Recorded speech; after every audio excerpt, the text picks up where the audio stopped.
Subscribe करें हमारे YouTube channel को एवं बेल आइकन दबाना ना भूलें ताकि रोज की YouTube अपडेट्स आपको मिलती रहे।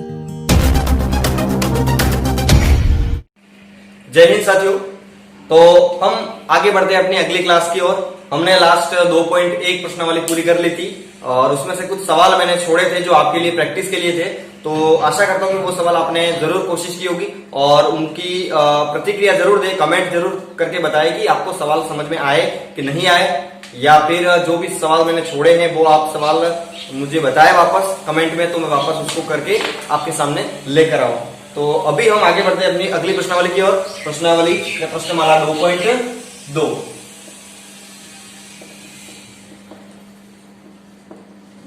तो देखिए प्रश्नमाला 2.2 में आपके यहाँ पर ये आपकी किताब में 5 सवाल है टोटल। तो उनको हम धीरे धीरे से आगे बारी बारी से आगे करते जाएंगे। तो उसमें सबसे पहला सवाल क्या कहता है? पहले सवाल में ये पूछा है कि निम्नलिखित संख्याओं को अभाज्य गुणनखंडों के गुणनफल के रूप में व्यक्त कीजिए। निम्नलिखित संख्याओं को अभाज्य गुणनखंडों के गुणनफल के रूप में व्यक्त कीजिए। क्या बात की इसने? अभाज्य गुणनखंड। अभाज्य गुणनखंड क्या होता है? तो सबसे पहले बात करनी पड़ेगी कि गुणनखंड क्या होता है, फिर बात करेंगे अभाज्य गुणनखंड की। तो गुणनखंड के बारे में आपने बहुत ही छोटी क्लासों से पढ़ रखा है। गुणनखंड शब्द से ही स्पष्ट है। गुणन मतलब गुणे के रूप में और खंड मतलब टुकड़े। जैसे कि मैंने यहां पे लिखा 25, तो 25 को मैं लिख सकता हूं 5 इंटू 5। 25 भी एक ही बात है और 25 के बराबर और क्या होगा? 5 इंटू 5। ये भी कितना है? 25 ही है। और भी कह सकते हो आप, जैसे कि 20 है तो 20 को हम लिख सकते हैं 2 इंटू 10। तो ये दो क्या है? 20 के गुणनखंड है। और भी इसको लिखा जा सकता है 2 इंटू और भी ये 2 दूनी 4 और इंटू 5। ठीक है, तो ये भी क्या है? गुणनखंडी है। ठीक है, इसके बाद और भी कह सकते हो आप, अगर 30 है तो यहां पर आप लिख सकते हो 2 इंटू 15 भी कह सकते हो, 10 इंटू 3 भी कह सकते हो। इस तरह से किसी भी संख्या के गुणे के रूप में टुकड़े करके लिखना क्या कहलाता है? गुणनखंड कहलाता है।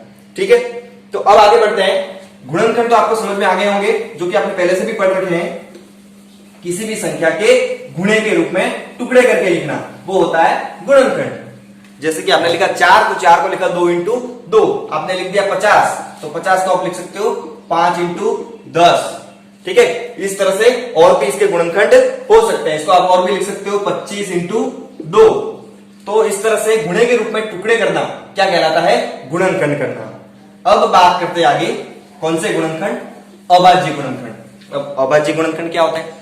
तो मैंने आपको जब संख्याओं के बारे में बताया था सबसे पहली क्लास में, तब मैंने बात की थी आपके सामने कि हम बारी बारी से जरूरत के हिसाब से किसी भी संख्या के बारे में पढ़ेंगे। तो मैंने आपको प्राकृत संख्या, पूर्ण संख्या, पूर्णांक इनके बारे में पढ़ाया था, परिमेय संख्या, अपरिमेय संख्या इनके बारे में। लेकिन उस दिन मैंने एक और चीज का जिक्र किया था, वो है अभाज्य संख्या। कौन सी संख्या?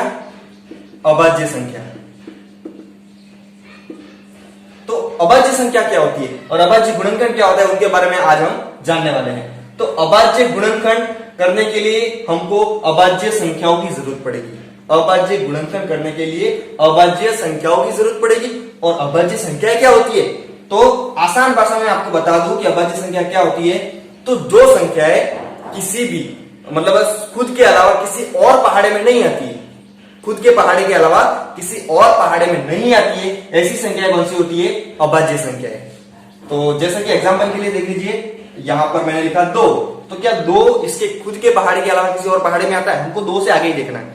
ठीक है, इसके बाद मैंने लिखा 3, क्या 3 किसी खुद के अलावा किसी और पहाड़ी में आता है? तो नहीं आता है। तो यहां पर 2 भी अभाज्य संख्या है और 3 भी अभाज्य संख्या है। इसके बाद 4 की बात करें अगर हम, तो 4 2 की पहाड़े में आता है।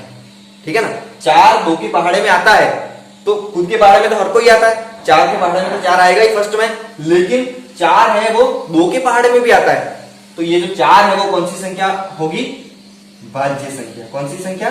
भाज्य। ये अभाज्य नहीं होगी। अभाज्य मतलब जिसको विभाजित नहीं किया जा सकता, जिसके टुकड़े नहीं किए जा सकते, मतलब वो भी किसमें?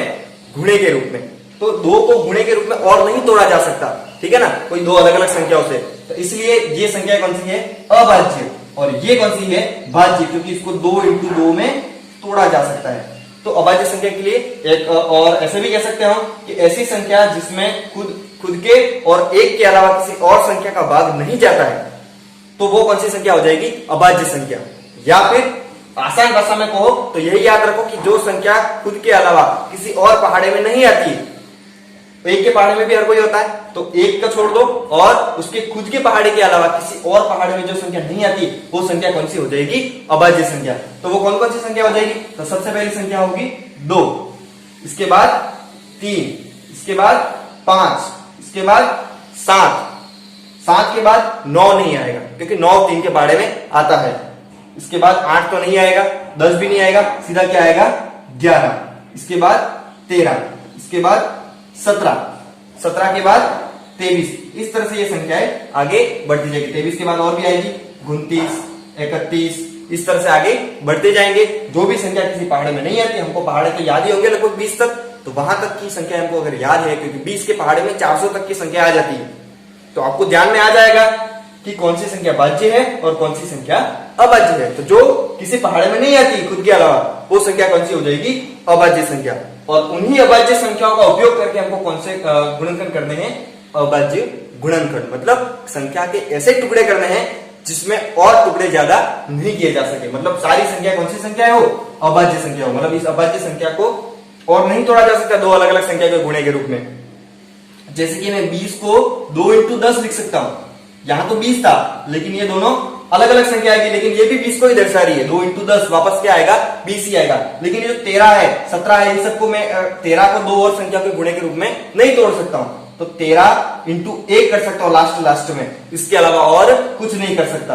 ठीक है, तो इसको आगे बढ़ाते हैं और सीधा पहुंचते हैं सवाल नंबर 1 की ओर।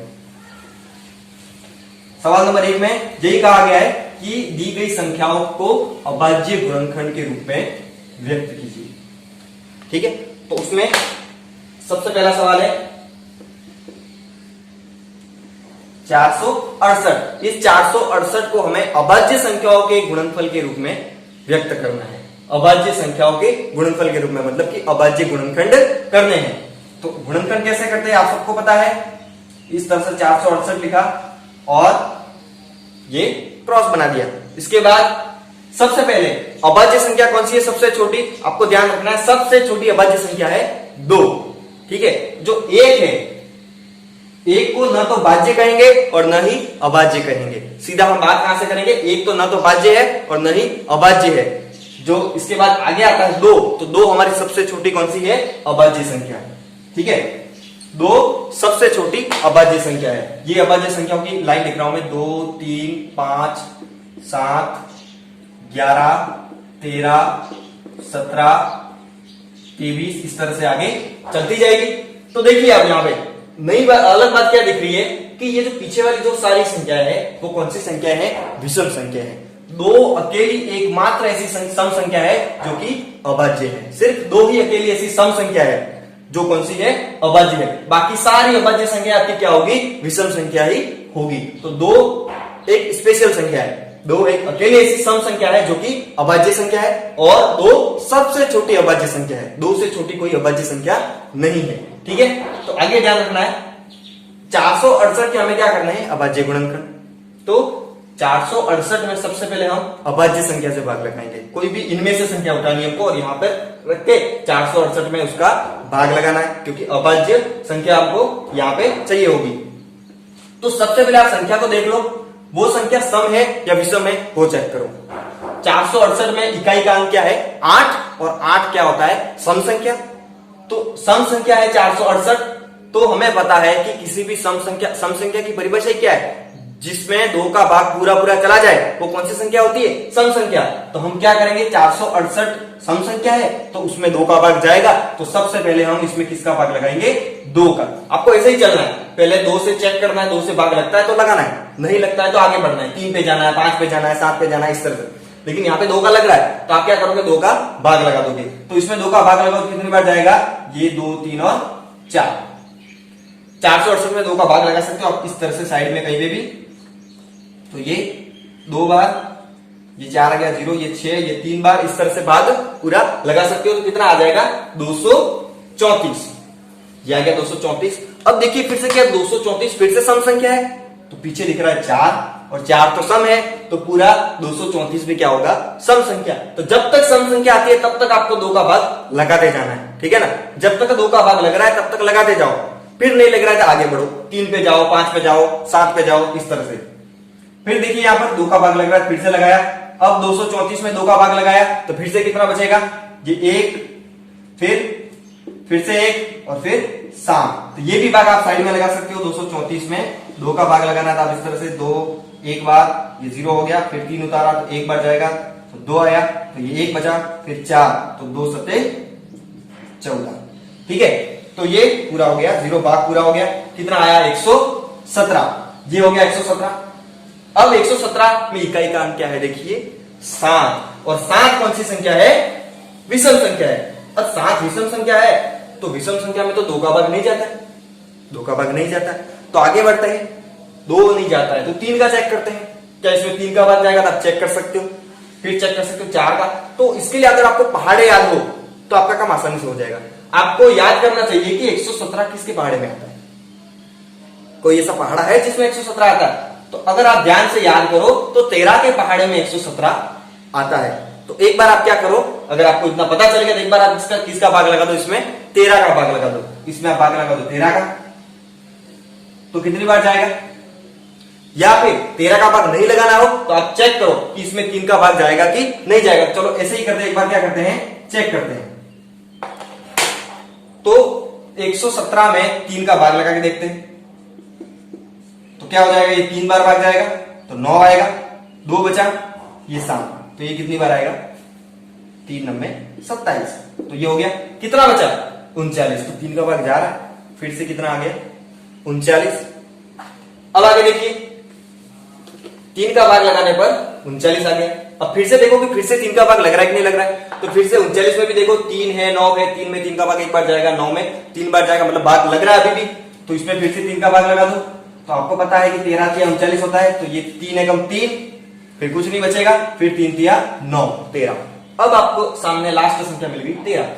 तो आपको पता है कि 13 तो किसी और पहाड़े में नहीं आता है खुद के अलावा, तो लास्ट में किसका भाग लगा दोगे 13 का।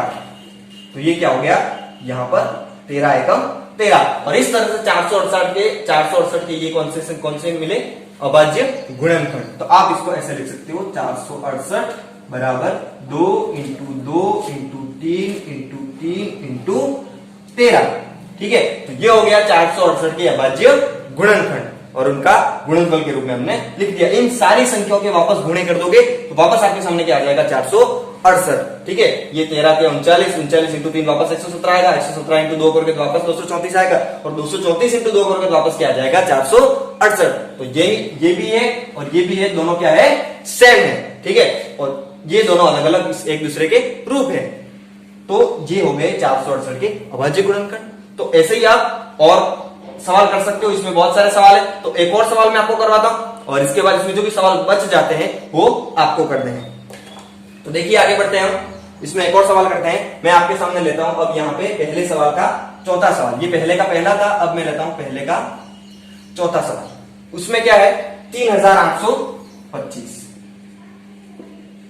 अब 3825 के हमको क्या करना है, जैसे 468 के किए थे अभाज्य गुणनखंड, वैसे ही 3825 के क्या करना है अभाज्य गुणनखंड। तो वही प्रोसेस दोहराते हैं। 3825 को इस तरह से लिखा और इस तरह से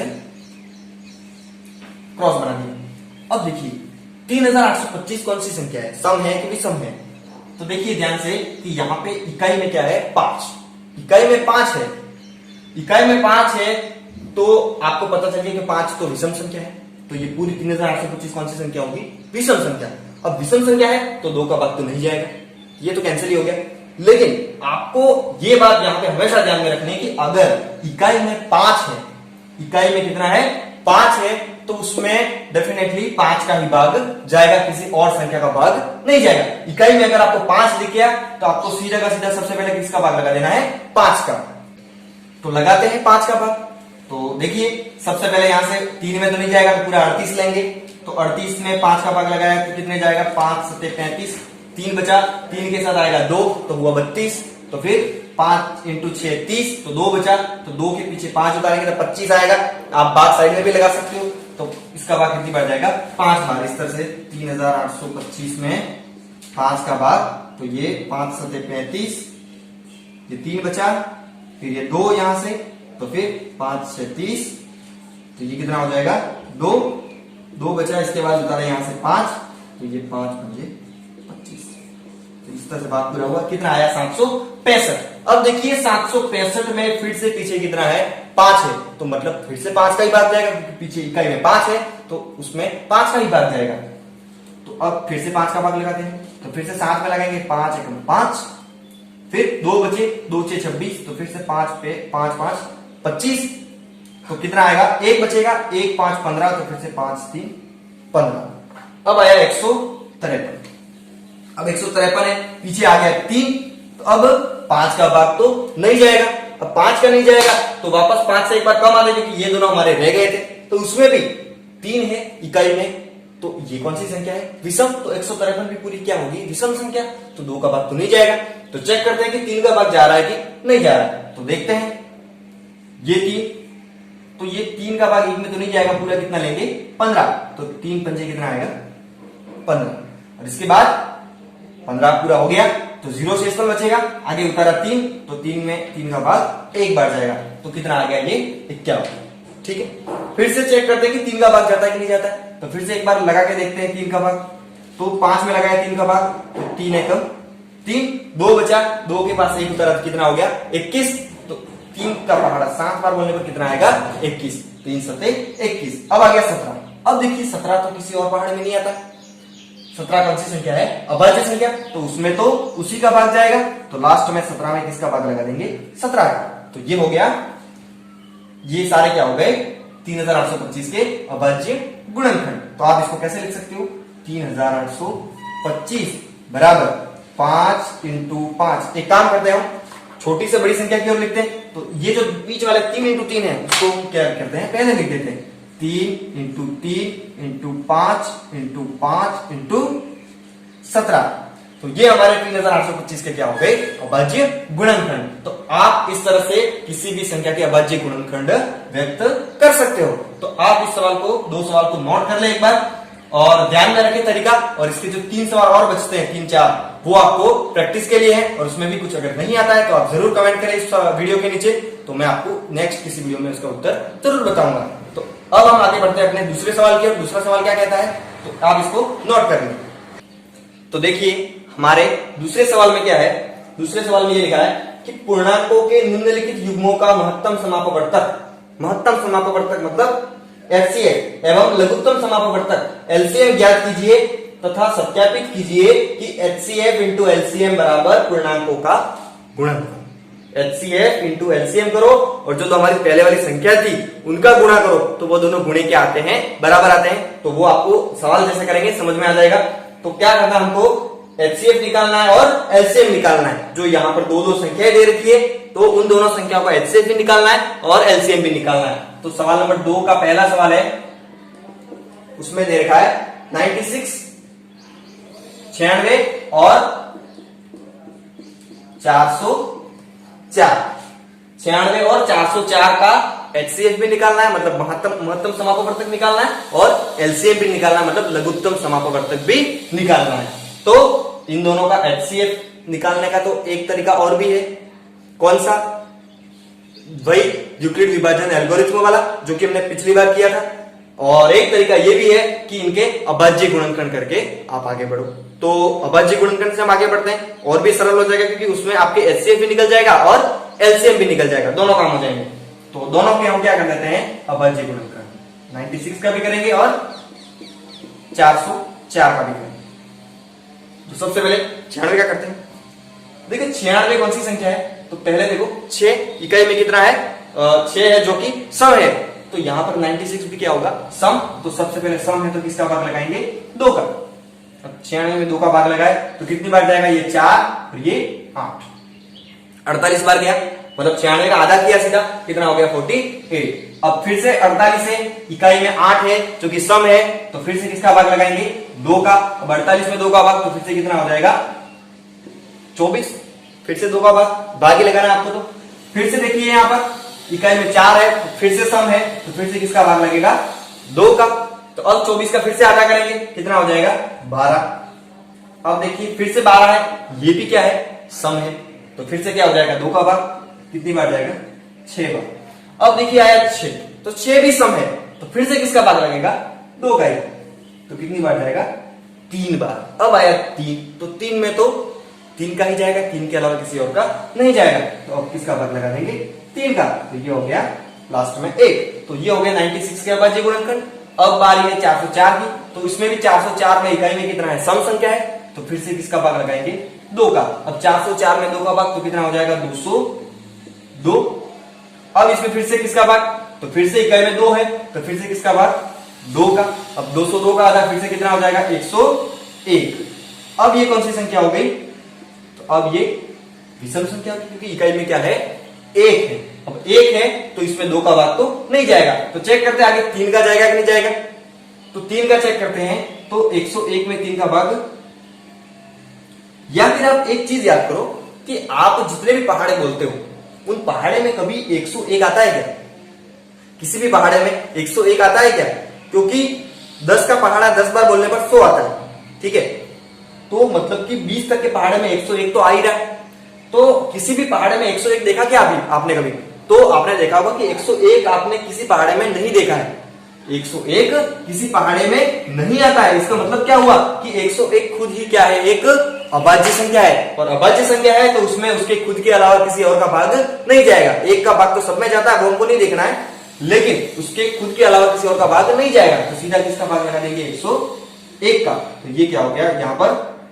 101 में 1 का भाग, 101 में 101 का भाग 1 बार। तो ये दोनों के अभाज्य गुणनखंड हो गए। तो एक बार हम बारी बारी से लिखते हैं इनको। 96 बराबर कितना हो गया? 2 इंटू 2 इंटू 2 इंटू 2, कितनी बार है? 1 2 3 4 और 5 बार। तो ये 4 और ये 5 बार इंटू 3। इसके बाद आगे 404 बराबर क्या है? 2 इंटू 2 इंटू 101। ये 96 का ये हो गया, 404 का ये हो गया। अब हमको सिर्फ इनके अभाज्य गुणनखंड नहीं निकालने, हमको इसका एचसीएफ निकालना है और एलसीएम निकालना है। तो कैसे निकालेंगे? एकदम आसान तरीका है, मैं यहां पे लिख रहा हूं। इनका एचसीएफ हो जाएगा, एचसीएफ का मतलब क्या है? Highest common factor. तो एचसीएफ कैसे निकालना है आपको? इन दोनों में जो संख्या आ रही है वो आपको बारी बारी से उठानी है। 2 इसमें आ रहा है और इसमें भी आ रहा है, तो दोनों में आ रहा है, तो 1 2 हमने उठा लिया, दोनों में से एक ही उठाना। फिर 1 2 इसमें आ रहा है और दूसरा 2 भी इसमें आ रहा है, तो फिर से हमने क्या उठा लिया? 2 उठा लिया।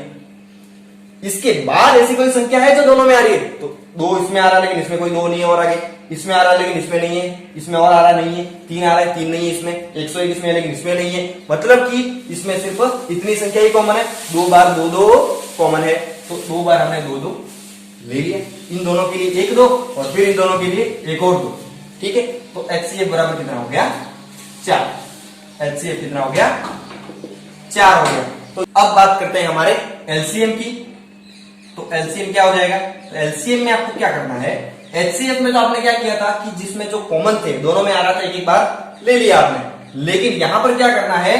जो कॉमन है उनको तो लेना ही एक एक बार, लेकिन जो बाकी बच रहे हैं उन सबको भी आपको ले लेना है यहाँ पे। जैसे कि इन दोनों 2 में से 1 2 ले लिया, फिर इन दोनों में से 1 ले लिया, और इंटू आगे कितने बच रहे? 3 बार 2, 1 3 और 1 101, तो सबको ले लेना है। फिर 2 इंटू 2 इंटू 2 और इंटू ये 3 और इंटू 101।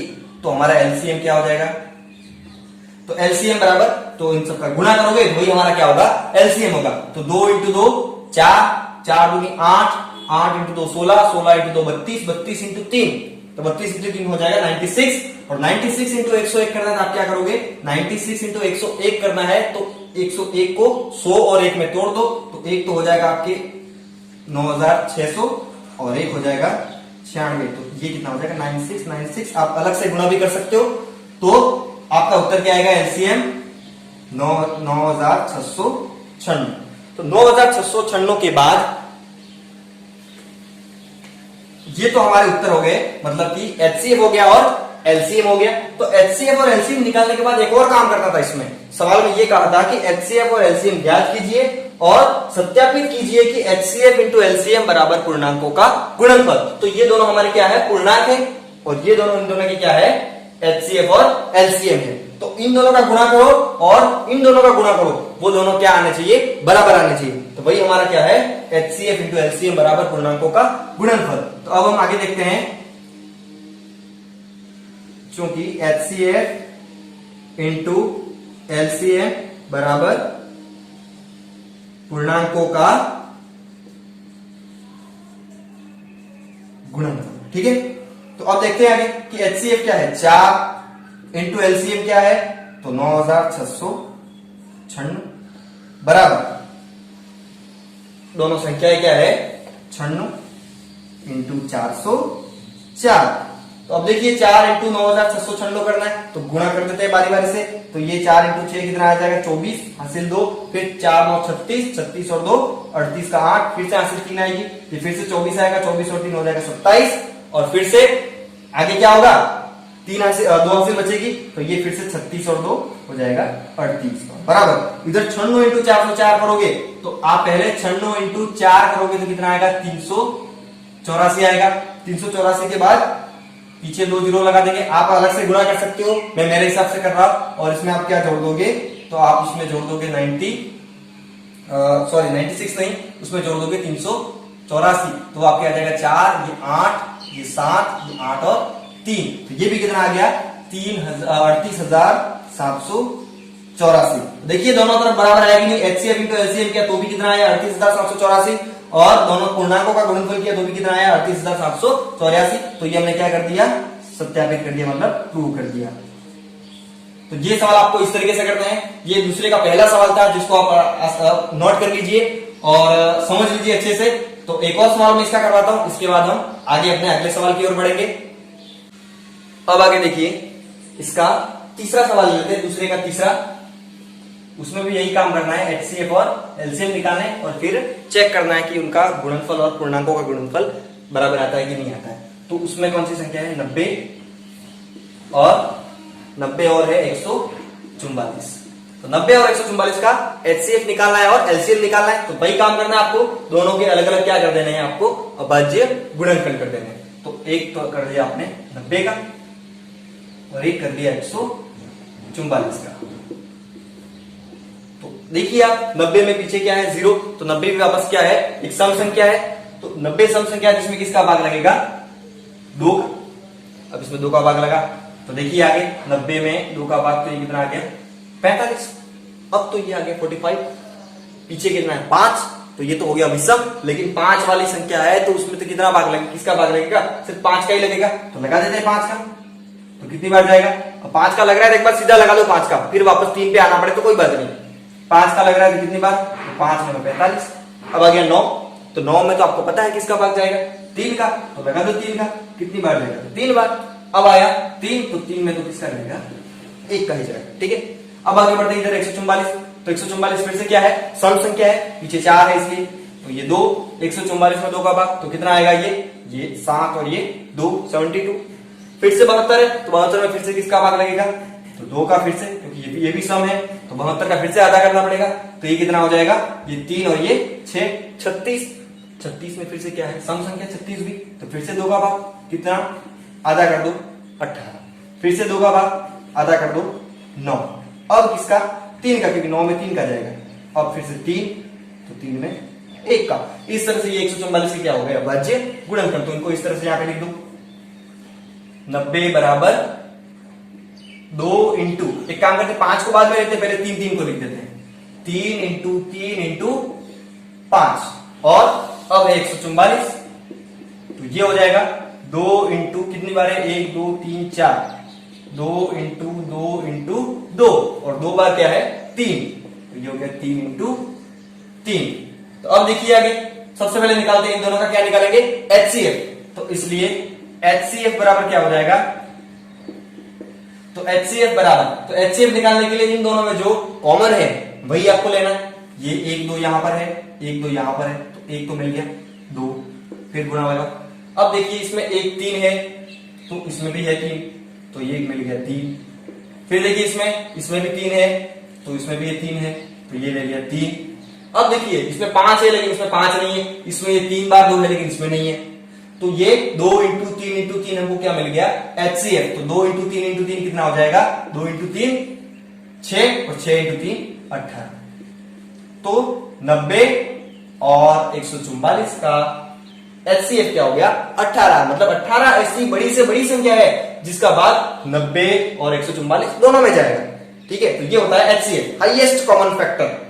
हाईएस्ट मतलब बड़ा से बड़ा, कॉमन मतलब दोनों में आने वाला, और फैक्टर मतलब गुणा। ठीक है, अब बात करते हैं आगे इनके एलसीएम।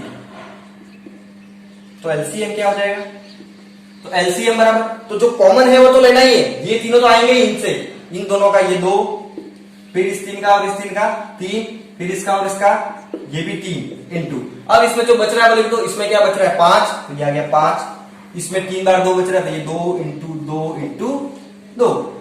अब देखिए आगे क्या हो जाएगा एलसीएम, 2 इंटू 3 6, 6 इंटू 3 तो ये कितना हो गया 18, 18 इंटू 5 90, 90 इंटू 2 तो 180, 180 इंटू 2 360 और 360 इंटू 2 720।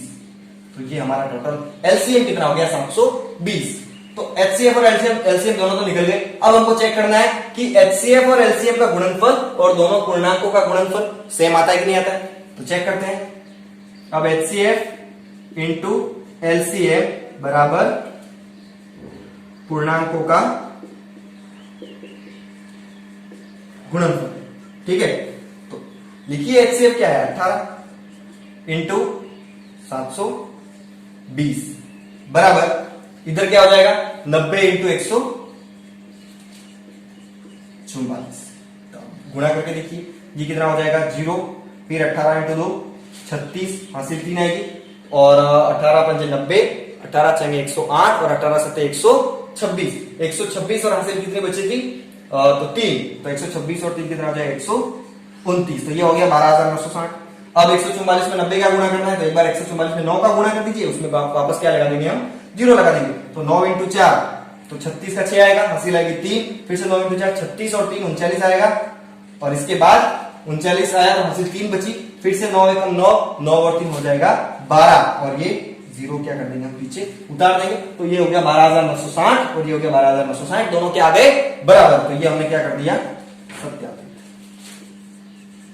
तो इस तरह से आपको ये सवाल करने हैं जिसमें एचसीएफ भी निकालना है और एलसीएम, तो दोनों में क्या करना है आपको, दोनों संख्याओं का अलग अलग अभाज्य गुणनखंड कर देना है। तो ये दो संख्याओं के लिए ये तरीका, आप जितनी भी संख्या हो, 2 ही हो या 2 से ज्यादा संख्याएं भी हो, उनका भी आप एचसीएफ और एलसीएम इस तरीके से आसानी से निकाल सकते हो। तो आप इसको भी नोट कर ले, और हम आगे बढ़ते हैं अपने तीसरे सवाल की ओर। तो देखिए आगे क्या होता है, मैं इसका एक ही सवाल करवाऊंगा, बाकी सवाल आपको अपने स्तर पे करने हैं, क्योंकि इससे आपकी बहुत ही अच्छी प्रैक्टिस हो जाएगी। और उसमें भी एक सवाल मैंने छोड़ा है, फिर दूसरे सवाल में 3 सवाल थे, तो उसमें दूसरा मैंने छोड़ा है, बाकी 2 मैंने करवाए हैं। तो आपने वहां से भी अच्छा से तरीका सीख लिया है, तो इसमें से मैं एक ही करवाऊंगा, तो बाकी आपको आसानी से समझ में आ जाएगा और आप इसके सवाल कर सकते हो। और आपसे नहीं भी हो तो वापस कमेंट करें, तो मैं आपको अगले किसी वीडियो में बता दूंगा।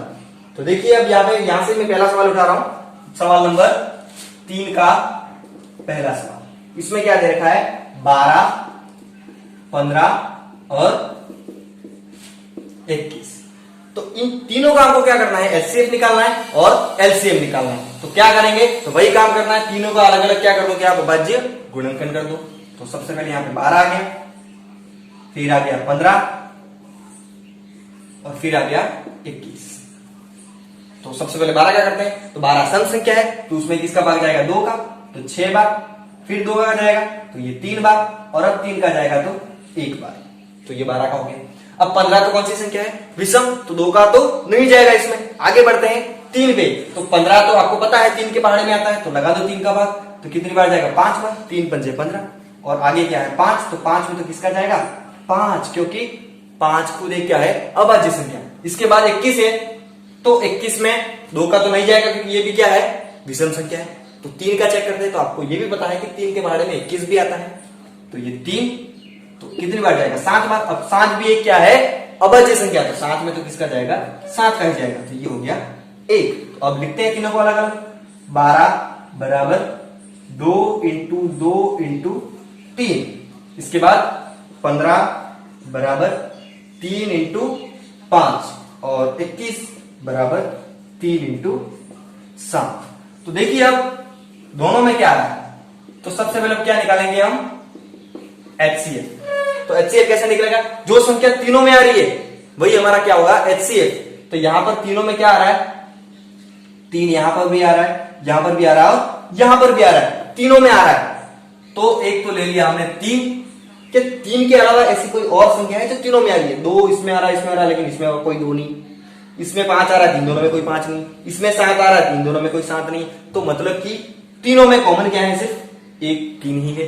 तो इन सबका HCF क्या हो जाएगा, 3। अब बात करते हैं आगे LCM की। तो LCM बराबर, तो LCM क्या हो जाएगा, तो जो तीनों में कॉमन है वो तो आपको लेना ही है। अब इनका HCF मतलब ये 3 ऐसी संख्या है बड़ी से बड़ी जिसका भाग इन तीनों में जा रहा है। तो अब है LCM, तो LCM क्या हो जाएगा इनका, तो जो तीनों में कॉमन है वो तो ले लीजिए आप 3 इंटू जो भी बच रहा है उनको भी ले लीजिए। ये तीनों का 3 है तो उसको एक ही बार लेना है, 3 बार नहीं लेना है। अब ये 2 और ये 2, तो ये दोनों 2 भी ले लीजिए, और इंटू ये 5 और ये 7, तो ये 5 इंटू 7 हो गया। ठीक है, अब आगे बढ़ते हैं हम। तो क्या हो जाएगा LCM, तो 7 इंटू 5 35, 35 इंटू 2 70, 70 इंटू 2 तो 140, 140 इंटू 3 तो कितना हो जाएगा, 420। ये हो गया 420। अब 420 हो गया LCM और HCF हो गया 3, और हमको तो यही निकालना था, तो हमारा फाइनल हो गया सवाल। HCF क्या गया 3 और LCM आ गया 420, क्योंकि यहां पर हमको चेक नहीं करना है कि इनका गुणनफल और इन तीनों का गुणनफल क्या होगा, बराबर, क्योंकि यहां पर भी ऐसा ही होगा, इन दोनों का गुणा करो और इन तीनों का गुणा करो, वो सब क्या आएगा, सेम आएगा। ठीक है, तो ये तीसरे का पहला सवाल था। तो बाकी इसमें आपके सामने 6 सवाल है, तो बाकी 5 सवाल आप घर पे ट्राई करें, और मुझे आशा है कि ये सवाल आपसे हो जाएंगे, क्योंकि बहुत ही आसान है, तो इसको आप नोट कर लें। तो आज के लिए इतना ही। हम इस प्रश्नावली के 2 सवाल बचते हैं, चौथा और 5वां, जिनको हम अपने नेक्स्ट वीडियो में करेंगे, मतलब कि कल आपके सामने ये वीडियो आ जाएगा। ठीक है, धन्यवाद।